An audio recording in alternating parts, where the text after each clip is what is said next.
here tonight.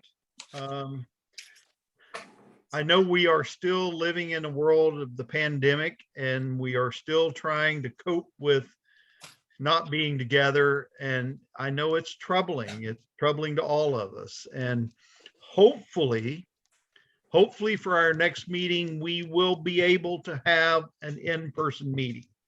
We should know that within the next couple of weeks, and we will be sending out notices regarding that.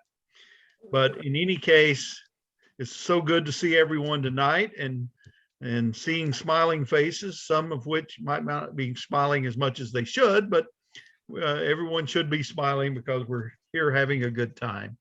And we've been enjoying our happy hour on Zoom. So please partake. And if you brought food with you, you'll have a chance to eat while you're listening to our speaker. So there are some benefits of this kind of life, although I'm still trying to determine what they are. Okay. Normally we have the reading of our minutes, but I'm going to ask that we waive them because first and foremost, our secretary, Brenda Taylor Matthews, is unable to join us tonight. Move to waive. I'm sorry, I heard something. Move to waive. Move to waive. Okay, is there a second? Second. Second. Thank you. Thank you. Okay, all in favor, thumbs up. All those people without, I'm presuming all those people just names are giving me a thumbs up. Okay, I think we have a, okay. I got a note that says Max Hill raised his hand. I just want your thumb, Max, not your whole hand. Okay, so we will waive the reading of the minutes. And you may or may not know that Gordon Stone has injured his leg and he is in rehab. So he is unable to provide us with a treasury account for this meeting. He did provide us with some numbers so that the grants committee knew what amount of money they could award. But otherwise, I would say we are still financially solvent, and we intend to remain so. And hopefully Gordon will recover soon. Max, would you like to share anything about membership? I have nothing to report. Nothing to report. Now, it seems if I remember correctly, there was the reporting of someone who passed away. I, I hope I'm wrong. yeah, not that I'm aware of. I reported last time on some people who passed away. I don't think nobody has told me. So within Okay. since the last meeting. Okay. Well, if a member has passed away, we're sorry for the family's loss, and hopefully we'll know that person's name so we can commemorate them at a later date. Ron, would you like to offer a grants report? Sure. Gordon told us that we have between $5,000 and $6,000 that we can grant this year. Unfortunately, because of the pandemic, we only received 2 finished grant proposals, and I circulated those to the committee. The first one came from Brenda Sanders Wise of the Tarrant County Black Historical and Genealogical Society. She submitted a request for $1,500 to hire an outreach coordinator who will represent or present educational programs about Fort Worth and African American history as a part of a project called History and Connections, Tools for Understanding the Fort Worth Experience. The money will be used for handouts, resource materials, and preparation of online historical information. And we're recommending $1,500 for this proposal. And I think, Carol, didn't you tell me this is part of a much larger project that they're doing? Yeah, I think Brenda is on the call. Brenda, do you want to tell people about it? Yes, I do. Thank you for allowing me to do so. we received the great news from Fund to Advance Racial Equity. We received a grant for the full amount of $50,000 to help hire this person, to have our doors open 5 days a week. So God blessed us in that way. So thank you. And we could use as many dollars as we can to tell these stories about our connection with the history of Fort Worth. So we are very, very pleased. Great, thank you. Not be remitted to us until mid-May, so we don't have the funds yet. So they've already reached out to us. They will help us along the way as far as reporting and things like that, and working on our progress. And it's good for 1 year. So Fantastic. Great. So thank you. The second proposal comes from Francis Burns of the Birdville Historical Society. They have requested a grant to work with an elementary school teacher who wants to write a children's book to work the Birdville history into the school curriculum. And the society would like to contract with her for the book. The Birdville Society, not Tarrant County Society, would like to contract with her for the book. And they have submitted a proposal for assistance. They didn't specify an amount, but we are recommending $1,500 for this proposal as well. And I'll be glad to contact Francis and let her know, and we'll get the checks out as soon as Gordon's check writing hand is in good shape, I guess. It's a good thing he doesn't write checks with his toes, because it may be months before we get them, but we should be able to get them relatively soon. So thank you so much, Ron. And we know, Ron, would you like to say something about the well project? Oh, yes, the Frenchman's well. We have reserved, as you can see, we've reserved $2,000 or $3,000, which might be used as emergency funds, or it could be used to help with what appears now to be the possible move of the Frenchman's well from its present site to a more public site downtown. And I don't know if Quentin has identified a site where they can put it or not. Do you know? I do not know as of yet, but that I think is a very viable option for the organization's money. Well, those funds would be, needless to say, very helpful in getting it moved Okay. and reassembled. Well, I would ask, are there any questions for our grants officer?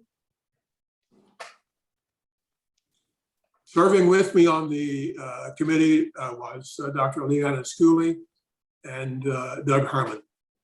Fantastic. Well, thank you guys for your hard work. Okay, moving right ahead. Carol, I would like to offer you the opportunity to introduce our speaker for this evening. Well, it is my pleasure tonight to introduce Kate Holliday, who has been with us during the happy hour. She is the director of the David Dillon Center for Texas Architecture and a professor in the School of Architecture at the University of Texas at Arlington. And Kate's research and writing is something that is near and dear to my heart. She focuses on the built environment. That's not just buildings, the buildings we use every day and that surround us as we move around, but why and how they look and function as they do. Sort of, how did we get here? Why do they look like they look? And I tend to think of it a bit like that old BBC television program, I think it was on PBS, called Connections, where they look at, maybe a new discovery of something or a couple of things that you didn't think were connected at all, and sort of tells you how they evolved and how we ended up with whatever new technology or whatever piece of the built environment that we have today, what kind of world events impacted things, what kind of scientific achievements. And I think it's much the same in the story of the built environment as we look at all the forces that underlie what's going on. And Kate comes to UTA. She got her master's and PhD from the University of Texas at Arlington. I'm sorry, University of Texas at Austin. Sorry, Kate. But she's no dry academic.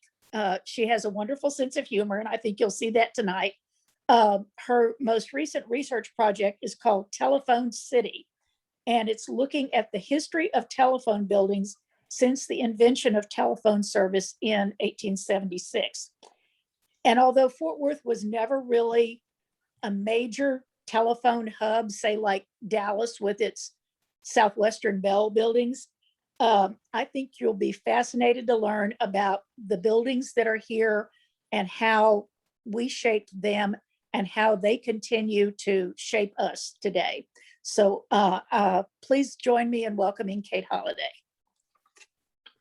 Great. Thank you so much, Carol. And I really appreciate the opportunity to speak with you all. I'm going to go ahead and share my screen while I say a couple of things really quick. And, you know, I gave my talk the fabulous title of The Ugliest Building in Town because, you know, telephone buildings often end up looking like the one we have here in downtown Fort Worth, which is not necessarily the most inspiring architecture that one might have ever seen. And I love giving these talks while I'm in the process of writing this book to local audiences because there are so many people who have either worked for the telephone company or have a relative or a neighbor or someone who did. And it's a great way for me to find more people to talk to who actually had the experience of working inside of these buildings in their heyday when there were a lot more people in them than there are now. So if that's you or one of your relatives, please feel free to drop me a line.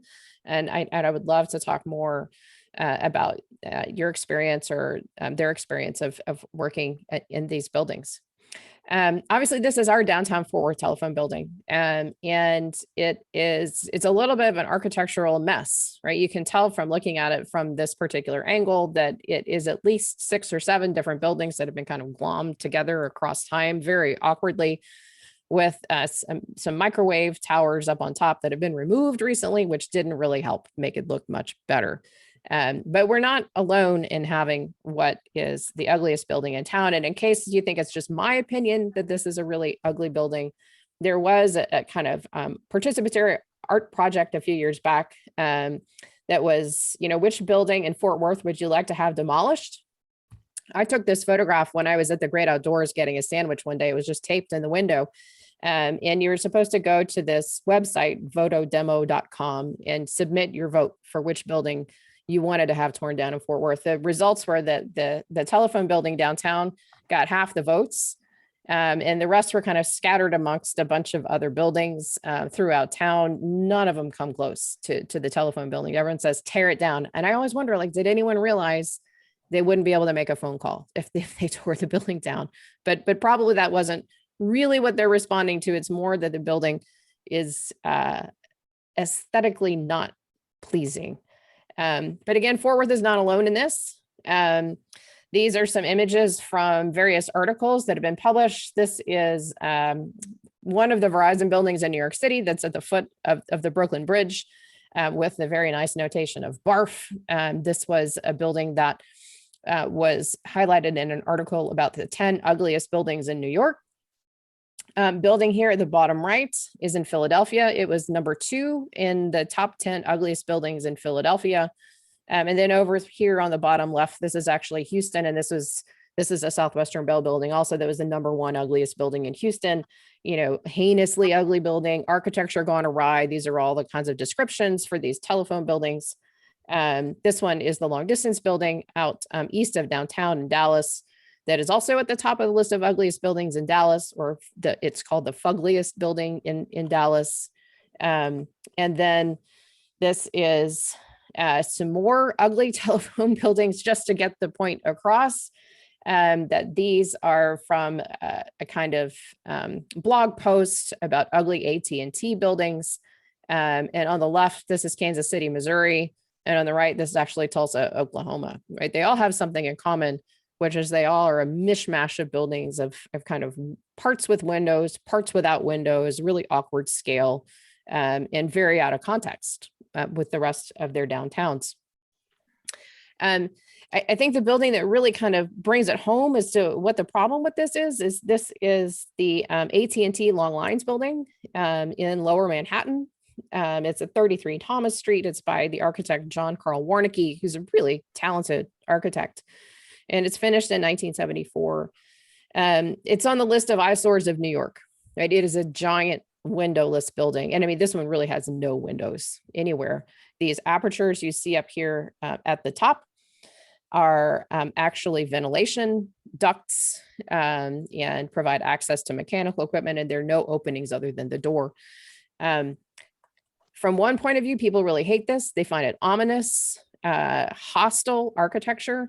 On the other hand, when Warnicki wrote about this building, he felt like that this building suggested a sense of monumental grandeur and mystery, right? And he really tried to elevate the idea that there's a kind of mystique to this windowless fortress-like building in the middle of the city that was so different than everything around it. I'm not sure he convinced everyone, but when you look at aesthetic responses to some of these late telephone buildings, this one sometimes gets a pass and gets some appreciation. There's a Paul Goldberger column from the 70s that gives the building some love.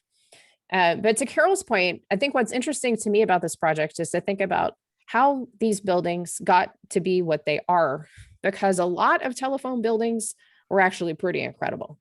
The buildings that we just looked at are really more the exception than the rule in the longer history of telephone buildings that were built by all of the various Bell telephone companies. And I won't go into enormous detail about that because that's a whole other project to lay out the kind of history of the monopoly. But especially by the 1920s, telephone buildings were some of the best buildings in every city, not the worst, but the best. And I'm going to show you a couple of these. This is the New York telephone building that I've spent a lot of time writing about from 1926, which is really fabulous Art Deco skyscraper, and then built at exactly the same time in San Francisco, the Pacific Bell headquarters by Miller and Pfluger. And again, finished in 1926, setback skyscraper with these really gorgeous terracotta eagles all the way up at the top. They're a little bit small here in the photograph, but this is a great rendition of what they look like. Enormous, bold terracotta eagles at the pinnacle of the building. These are really great buildings. And the question that I want to ask tonight is, how do we get from those really great buildings to those buildings that we all agree are pretty terrible? Like what's the process? How do we end up there? And so to answer that question, I actually want to go back and think about why we get telephone buildings in the first place. Obviously, we get them because we have telephones. And the invention of commercialized telephone service comes, of course, through patenting. And Alexander Graham Bell was a real genius at claiming patents and pushing out competition that wanted to claim the technology for the invention of the telephone. And so I'm showing you here the initial drawing for the patent that was granted to him in 1876, and that leads very rapidly to the creation of commercial telephone service. The key to his success was patenting to the technology so that other people had to license the technology from him. So in those early years, there were lots and lots and lots of telephone companies, but they were all paying a license fee to Bell for the use of the technology. And the way that worked was, of course, I think we all kind of have in the back of our mind, even though we now use wireless phones so much, that really the way a telephone works is the telephone is in your hand and there's a wire that comes out the phone. The wire goes out of your house or your office. It connects to a wire that goes on a pole. The wire goes along a whole series of poles and it goes to a central switchboard that's sitting in a building somewhere. And then to get to the person you're calling, it has to go back out again and go along the wires and along the poles and then go back into their house and then their telephone and you make the call. So there's a physical point-to-point connection between phones. And so getting that point-to-point connection through wires into existing buildings and into an existing cityscape was a huge problem for rolling out commercial telephone service. And so I'm showing you here the first ways that this happened, which was they would place a switchboard in an existing building, cut a hole in the roof, pop the wires out the top of the roof onto a scaffold like you see here, and then the wires would go from roof to roof to roof to roof along the rooftops of the city, and then down through holes in the roof, or in many cases through open windows, in order to get to the telephones that are inside the building. So you're like piggybacking this new technology onto an existing city. Over here on the left, this is Boston in 1878. This is one of the very first switchboards that's installed in a building. And obviously it's going to change the cityscape quite a bit. Over here on the right, this is New York by 1886. This is Broadway. And all of the wires that you're seeing here, these are telephone wires. They're coming out the windows, out the roofs, onto the poles, and connecting every which way to connect the switchboards to all the telephones that have been installed in the past 10 years.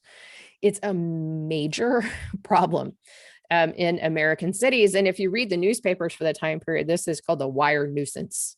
That the proliferation of wires in places like Philadelphia, Boston, New York, Chicago, the kind of big cities, has created problems where if you're a fireman, you can't lean a ladder up against a building in order to get in there and fight a fire. If it snows or ices, it freezes onto the wires and makes them heavy, and they fall into the streets, and the poles fall into the streets. This is a cartoon from 1889 in which this future where we all have to wear rubber suits because there's so many wires dangling and hanging everywhere to protect ourselves from the current in those live wires. Even the dog and the horse has to wear a rubber suit because of the wire nuisance that has descended upon American cities. So this wire nuisance had to be solved. The solution was put them underground. We definitely take this for granted today. Most of our downtowns, not exclusively in Fort Worth, but most of our downtowns have all wiring infrastructure underground. And really by 1886, most American cities start a whole series of local ordinances that require the burying of infrastructure. And so here on the left, there's a major infrastructure project of cutting these conduits into the ground to put pipes or various kinds of conduits. Over here on the right, this is another kind of plan for placing infrastructure underground, which paired it with the creation of new subway tunnels in New York City so that you get the space for the subway car here and then a vault space adjacent to it for all kinds of infrastructure. So water infrastructure, sewer infrastructure, electric, and telephone, all in that infrastructure vault, all happening in the late 1880s in the larger American cities. What this meant at the same time was that instead of telephone switchboards and service needing to be, just put into an existing building with a hole cut through the roof, because that won't work anymore, is you now need purpose-built telephone buildings that allow you to connect out of the building through the basement. It was very difficult to adapt an existing building by cutting a hole in the floor and cutting a vault underneath, because that would destabilize the foundation. So you had to build new buildings totally from scratch. And so in about 1886, as wires go underground, you get the first telephone buildings. And I'm showing you the first telephone building in New York City. It's built by Cyrus Eidlitz on Cortlandt Street.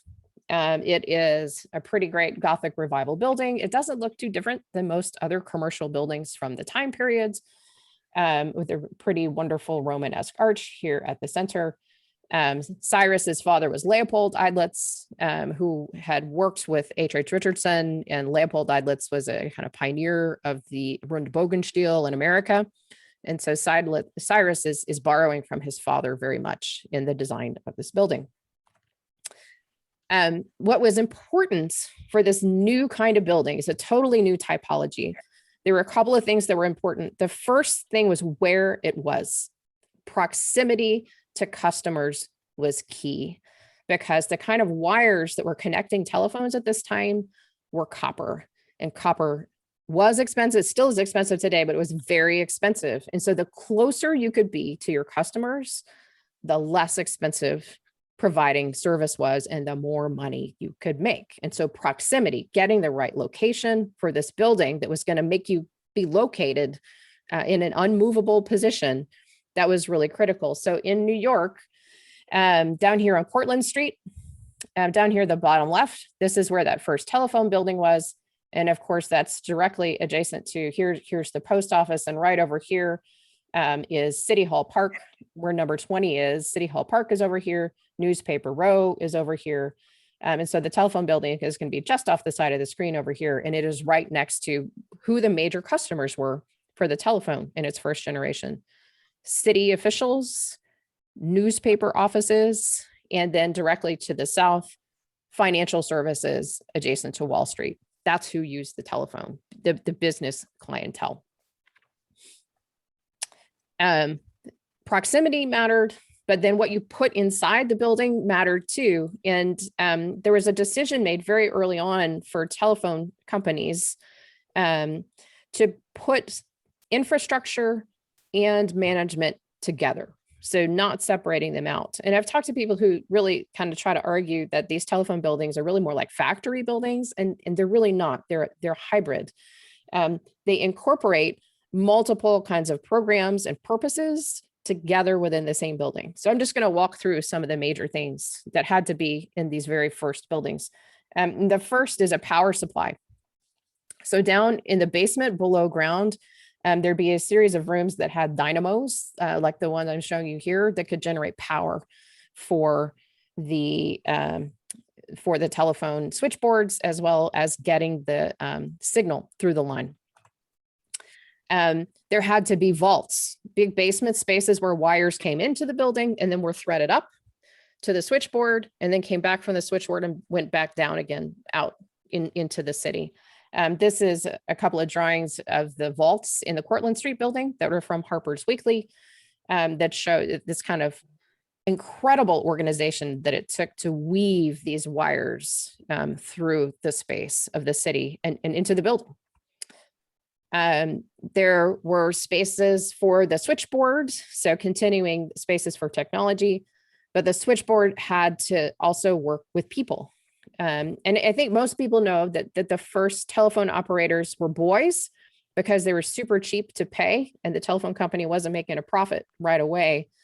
But boys were super rude on the phone, and that would lose the telephone company customers. And within a few years, that workforce changed to women who were equally cheap to pay, but who were more polite and more pleasant to talk to on the phone. And so the photograph I'm showing you on the bottom right here is of the operating room in the Cortlandt Street building of an army of women who were required to actually make the physical connections to complete the circuit of that point-to-point physical connection between two telephones. There's a huge fascination with these the workforce here, who were known as hello girls, telephone girls, weavers of speech, as the telephone company liked to call them. And there are all kinds of wonderful popular cultural references to the idea of the telephone girl. And in the telephone company literature, there are all these great stories trying to get women to come work for the telephone company, because it's actually really hard work, very demanding, and with a supervisor looking over your shoulder all the time. They're great stories that were intended to make it seem like it was fun to work for the telephone company, about women who met their husbands by connecting calls for them all the time. And this is like kind of recruiting propaganda about what a great experience it was to work for the telephone company. The other thing that was in these buildings, I didn't show a picture of it, was management. So sales accounts, the people who manage the network system, traffic engineers, kind of white collar aspects of the telephone company management. But the key thing is everyone is together. And very quickly, as this first building is built in New York, another one goes up in Chicago at exactly the same time. I'm showing you here at the top left. So Chicago and New York at the same time. And then as soon as they are complete, these new telephone buildings go up in St. Louis over here on the right. This one actually is still in existence. One goes up in Philadelphia. This is the Bell of Pennsylvania building from 1888. And then over here on the bottom right, this is Boston with the New England telephone building from 1888. And while they all look different on the outside, they're all arranged in almost exactly the same way that the New York telephone building that I just showed you was actually laid out. So that's what a telephone building had to be. And that's really what a telephone building did all the way up until the 1960s. Exactly that same stuff, all of those functions placed together. Now in Fort Worth, the story is similar. It just takes longer because Fort Worth is smaller and it has fewer telephone customers, and it's not a major hub like New York or Philadelphia or Boston. The major hub for telephones is in Dallas by the early 1900s. The story is the same. It just takes a little bit longer. So this is the first telephone exchange that the Southwestern Telegraph and Telephone Company opens in 1881.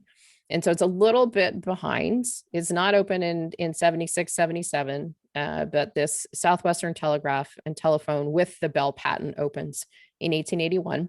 And it's in the top floor of the First National Bank building. So what you can see here is just like we saw in the Boston and New York examples, the window is open and you've got wires coming out of the switchboard and out onto the pole. And so it's coming out of the top of the building and out into the streets and onto the pole. So it's adapting to the existing environment instead of making something new. The first telephone building that's built in Fort Worth is this one. So purpose built for the telephone company. And it's 1899. So it's a little bit later than those ones that we saw going up about 10 years, 12 years earlier. And it's much smaller than the big city versions, but they needed more space, and they needed a space that was better adapted to the new kinds of switchboards that were being manufactured at that time. And so at Throckmorton and 8th Streets, Southwestern Telephone builds this very sweet little building that I wish was still around because it's just a wonderful little jewel box of a building by W.R. Sanguinet. And the telephone company occupies this space for only about 6 years before they sell it and they need more space. Basically here, this building tells us when the telephone went underground. In Fort Worth, this is in 1899 is when the wires go underground. And so the basement contains the vault, and all the way on the top floor is where the switchboards are located. When Southwestern Telephone moves out in 1906, they build a new building, and they build this building here on the left down at 10th and Throckmorton. And this is in part because there's now some competition from an independent telephone company. And while we know that Bell had a monopoly by the late 20th century, that monopoly was never actually complete. And in Texas, there are a number of independent telephone companies that compete with the Bell regional companies. And so actually in 1903, this independent telephone company that has just popped up, the Fort Worth Telephone Company, builds their own building at 11th and Throckmorton. And a couple of years later, like literally on the opposite corner, Bell moves in. And this is not an accident that they move in directly next to the competition, because they're very aggressive about trying to push these independent telephone companies out. And the independent telephone company has completely financially suffering within about 10 years and goes away. You can see the two buildings together in this view up Throckmorton Street. Here's the Fort Worth Independent Telephone Company building. And here's Southwestern Telephone and Telegraph, which later becomes Bell, at either end of the block. And then this is from the view from exactly the same points. The telephone building is in exactly the same spot, but obviously it is a lot bigger than it used to be about 60 years earlier. And I think this is a question is it's not just a question about one building replacing another. It's like, why? Why does it happen in exactly this way? And why is it in the same place? Because that's a key piece of why telephone buildings become the kind of ugly things that they are, is that this location with the underground connection to the vaults and underground location to wires and connections between switchboards and the rest of the city is maintained even as the buildings change around them.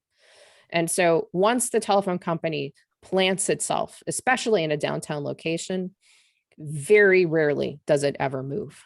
And so while the buildings may change, in this case, all of the underground connections and the real estate footprint that connects to the underground tunnels in the city, that is maintained as the building changes around it.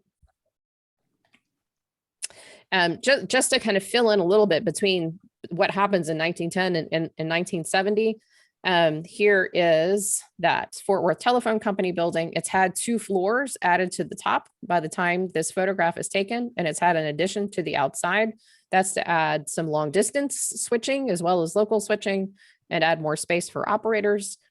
Here, Southwestern Telephone and Telegraph in 1926 creates a larger, more modern building, and it now owns all the buildings and real estate on this side of the block. And so the next steps begin to connect these 2 buildings to each other by building in between.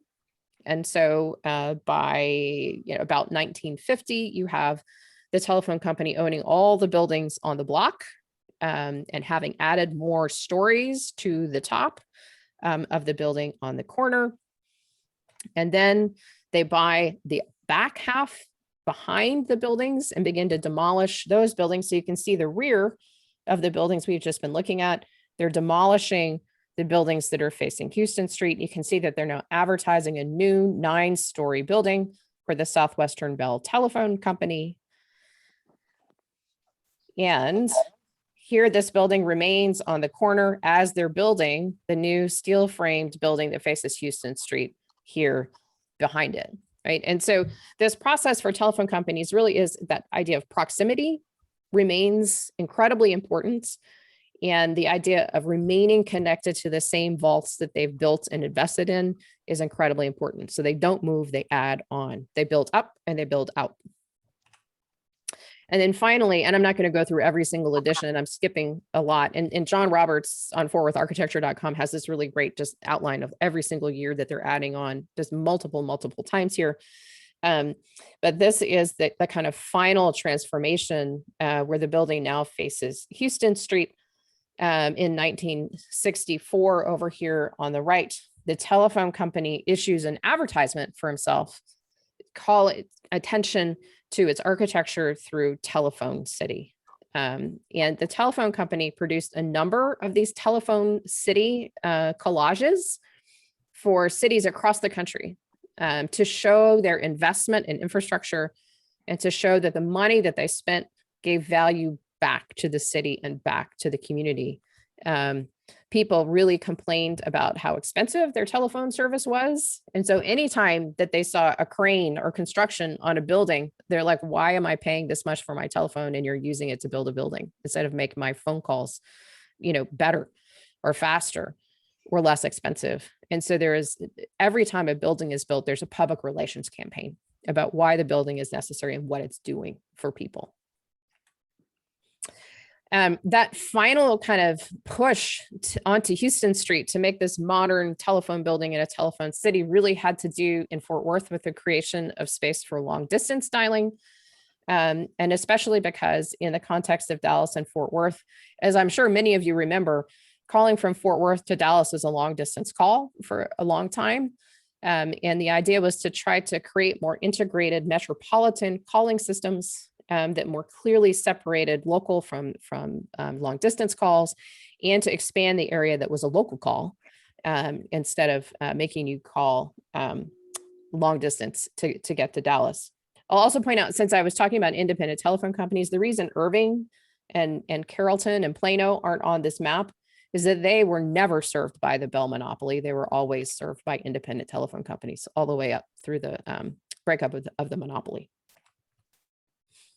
And so again, thinking about telling the public why the building is built, this is why the building is built: to give you more circuits, to give you better telephone service, to give you direct distance dial, DDD, that would actually allow you to dial 1-817 or 1 area code, and then the telephone number. A major transformation in how long distance calls were made. And that's why we have this building in downtown Fort Worth. And it's why it looks like it does, right? Because it is a kind of accumulation of various building strategies that deal with different types of building technology at different points in time. And I want to just address one more thing, which is why, even if you're adding on to a building and you're making it bigger, why not pay more attention to the way it looks? Because I think that's actually a really hard question to answer. So I'm just going to go through a few slides here to try to get this idea across. This graph shows the growth in telephone service between 1920 all the way here on the left and 2007 here on the right. And this is the share of US households with telephone service. And so we're starting off below 40% over here in the 20s. It goes up until 1930, takes a pretty precipitous decline. And then from the post-war period, there's just this incredible rapid increase in telephone service. And especially in Fort Worth, it's that post-war period that sees the most and fastest growth in telephone service. In that early period, when there's low adoption of telephone service, the telephone company puts a huge amount of effort into getting people to want a telephone. And they try to create a kind of mystique or a magic about what the telephone is about. And I'm showing you an advertisement over there on the right from about 1912 about the everyday magic of the telephone, equating the telephone to a kind of genie's bottle that lets you wish for something and it arrives on your doorstep, which now feels very familiar with our Amazon ordering. And then on the left, of course, this like fantastic cubist painting of a telephone. If I could steal a painting, I would steal this one. It was just up at the DMA at a show a couple of years ago. This really wonderful depiction of the technology of a candlestick telephone as something that's modern and new and challenging. And again, at that moment in the 20s, when the telephone company is still looking for more customers, right? They're below 40%. They expand really, really fast. And the buildings they make in the 20s that are the best ones, in my opinion, they called urban giants. And here's the New York Telephone Building from 1926 in the context of Lower Manhattan, where it is towering over everything around it. They couldn't hide anymore like those early telephone buildings.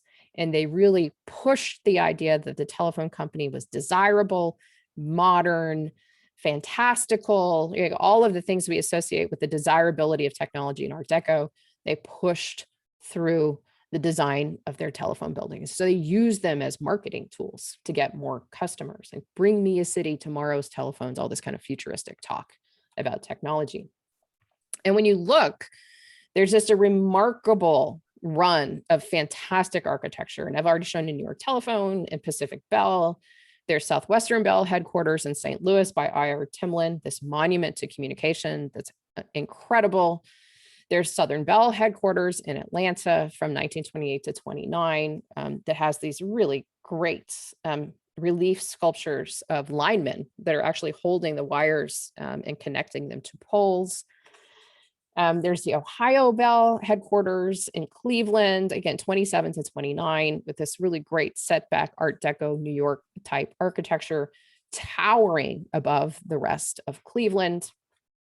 There's the Northwestern Bell headquarters in Minneapolis from 1930, and this is a really gorgeous building, also much bigger than the surrounding buildings at the time. Mountain States Telephone Building in Denver from 1929 also, and this remains a pretty spectacular spot in Denver that actually has a telephone museum that's well worth visiting and some incredible murals in the lobby. And, I'm not going to show you every single one of these, but I think you get the point. The 20s means that the telephone company is building at an enormous scale.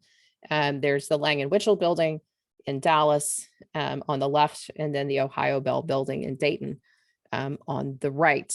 And just to think about this in the local context, Fort Worth doesn't get an urban giant because it's not a kind of headquarters location, but Dallas does. And that urban giant is the building on Ackerd Street, as it's completed by Lang & Whitchell in 1930, which is drastically altered in 1960 by this addition that removes most of the Art Deco ornament, flattens the building out in 1960. And then, of course, if you've been to the new Discovery District in Dallas, this whole corner of this building is now gone, and it has a giant LED panel movie screen that's about 8 to 10 stories high on that corner.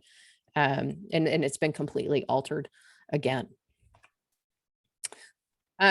These urban giants worked almost exactly the same way that those original telephone buildings did from the 1880s, just on a much larger scale and integrating long distance service. And so I'm going to walk you really quickly through the New York Telephone Building, which was the largest telephone building in the world, as the New York Telephone Company very proudly declared, from this really fantastic gift to the city of an arcade that faced the Washington Market across the street, from the basement level where employees could eat in the employee cafeteria, to the traffic engineers that monitored the lines and tried to deal with the trouble on the lines in the lower levels, to the switchboards that were around floors 6 to 9. And there was no air conditioning in these buildings, so there were fans and the windows opened to allow ventilation, all the way up to the levels here between 28 and 29, which is where executive offices were located. And so those same issues of proximity, needing to incorporate technology and infrastructure, it's all there. The only thing that's happened is the switchboard is now at the bottom instead of the top, because again, wires are still expensive. And so if you keep the switchboards lower in the building, you pay less for wires. The kind of generating ideas for this generation of telephone buildings and why they look the same all across the country, even though they're all built by local architects. None of them are just designed by the telephone company. Local architects get the budget. The kind of starting point for this was a conversation the telephone company had with Ralph Walker, a New York-based architect and a part of the firm of McKinsey, Voorhees, and Mellon. And they came up with this term of the American perpendicular to express the modern American spirit. But again, while there was this idea of a singular idea of an American perpendicular that the telephone company could promote, it was very important to have local architects involved so the telephone company could prove that they were not just the big company kind of stomping down from New York and Boston and invading local territory, but in fact, they cared about local business and they cared about local governance. And so while this is a kind of New York looking step back skyscraper look that goes across the country, it's very much based in local interpretations of materials and local ideas about what ornament should be. This is the New York example, but of course, in Dallas and in San Antonio, the ornament was Spanish colonial rather than this kind of exuberant Art Deco of New York City in the New York Telephone Building.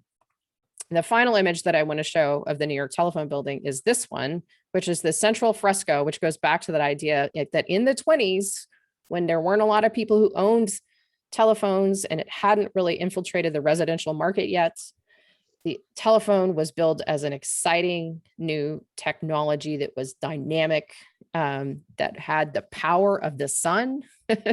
And I've never seen such a fascinatingly overblown picture of a telephone in my life as in the center of this fresco in the lobby of the New York Telephone Building. Ultimately, these were places of work, though. They were really not actually celebrations of technology. They were places of work. And this is a photograph of the lobby of the New York Telephone Building with the caption 5 o'clock, right? With everybody at 5 o'clock, they leave their shift, they go home. And these buildings were filled with people whose job it was to make the telephone system work, right? And so the question is, how do you get from that to this, right? How do you get from that celebration of technology to something that's incredibly mundane and not terribly beneficial to the city? And it really does have to do with money and with work and with changing attitudes towards technology. Because by the time that we get a building built like this, everybody already has a telephone. You get kind of market penetration by about 1970. And a lot of the additions to this building come from 1970 and later. And the telephone company is not using architecture and is not using art to get new customers anymore, because the conversation has shifted almost entirely to making better technology so that you can hear a pin drop on your telephone call, getting people's bills to be less expensive, and having gone through customer complaint files for AT&T during this time period, getting faster and more responsive customer service to people trying to get lines and to getting problems fixed. And so with changes in technology and changes in the way the company related to customers, when there's a change to electronic switching and digital switching, people are no longer in the buildings. You don't need people to make point-to-point connections anymore because they're done automatically. The new kind of switches that you see here don't require people at all because the switching is now electronic. This new kind of switching actually requires a huge amount of air conditioning. And so sealing off windows or getting rid of them is more efficient for the equipment and maintains it better. There's just a radical change in what's inside the buildings. This is the basement of the New York Telephone building that is now lined with, there's one level that's all batteries. This level is filled with digital switches, and the cabling has changed to fiber optic, right? There's just radical changes in technology that still needs similar types of space, but that benefits greatly from spaces that don't have people and that do have lots and lots and lots of air conditioning. And so the spaces now look much more like this: no operators, no traffic engineers, but floors filled with equipment and the kind of loud hum of air conditioning. This transition happens in the 60s and the 70s. And there's a really interesting kind of exploration of what it means within the telephone company to switch out equipment and make buildings that adapt to the new kinds of technologies that are being placed within them.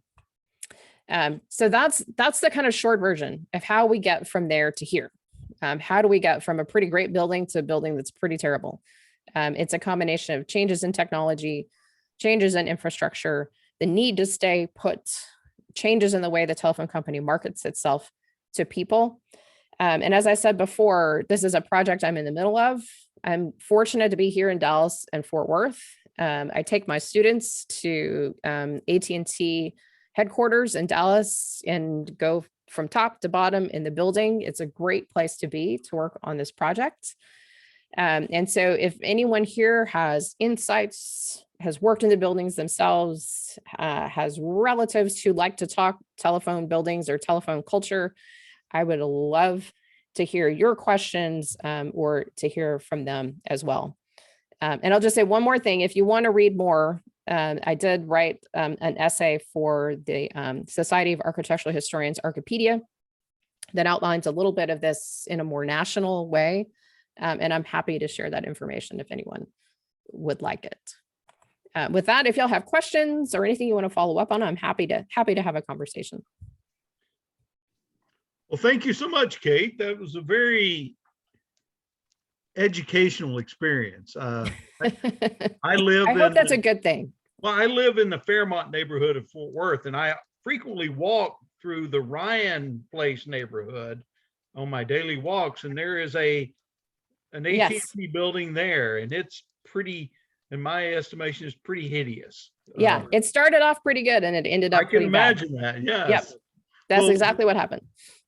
why don't we open up the floor to questions? If you don't mind closing your presentation so we can get everyone back on the screen. And are there questions that people would like to ask? Brenda McClurkin tells you, thank you for sharing so much UTA special collection materials. Yes. Thank you, Brenda, for making it available and taking care of it. Couldn't do it without y'all. That's right. That's right. Brenda does a great job there. Other When questions? did you give up on architectural beauty?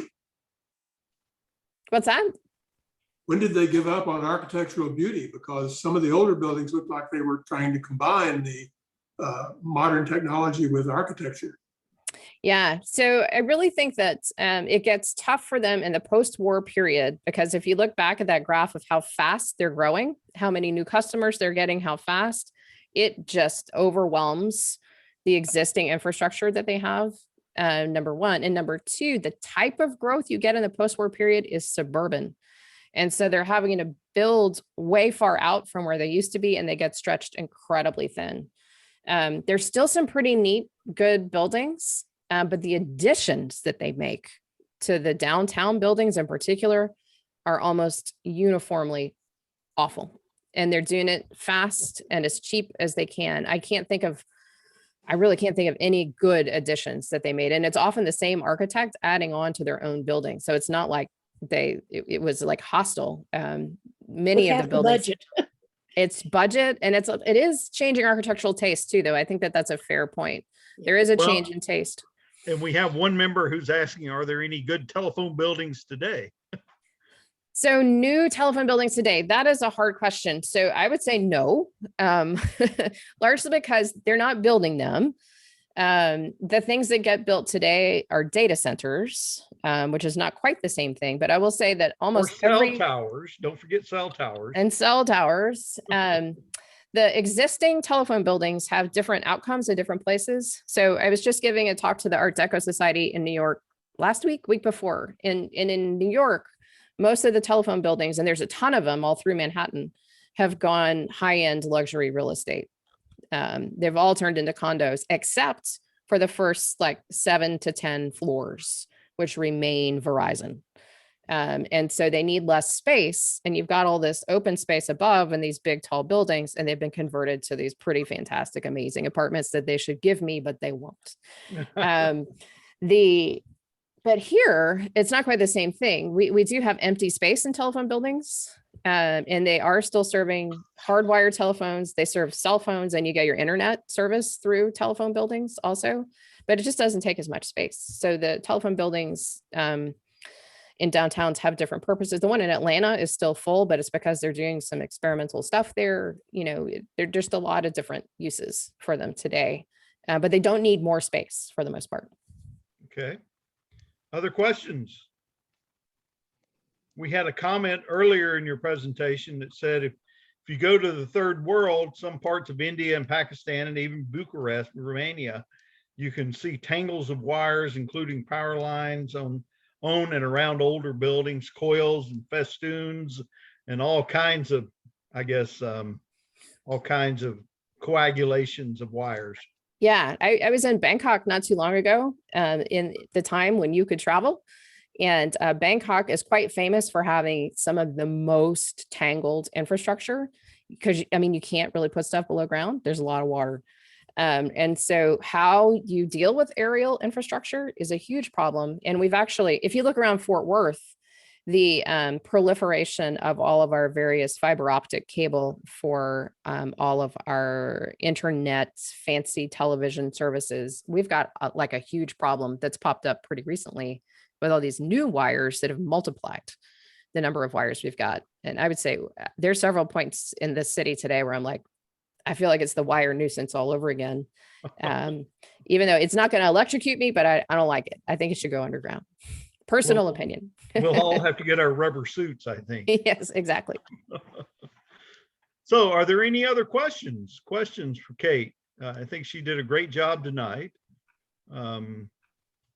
Great presentation. I was very intrigued. Being a historian, I'm very intrigued by it, even though I work in the early 19th and 18th, late 18th, early 19th century, and there weren't quite telephones then. There weren't even telegraphs at that point in time.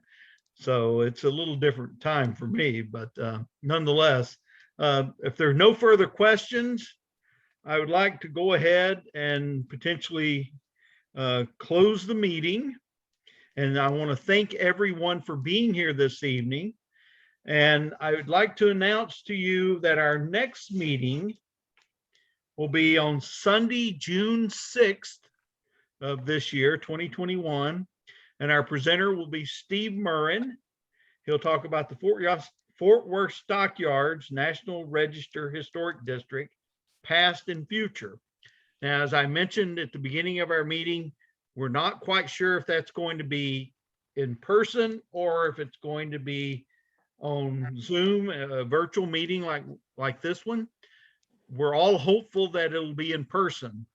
And we should know that within the next couple of weeks. So if there are no further questions, thank you so much for being here tonight. I look forward to seeing you on June 6th. Take care.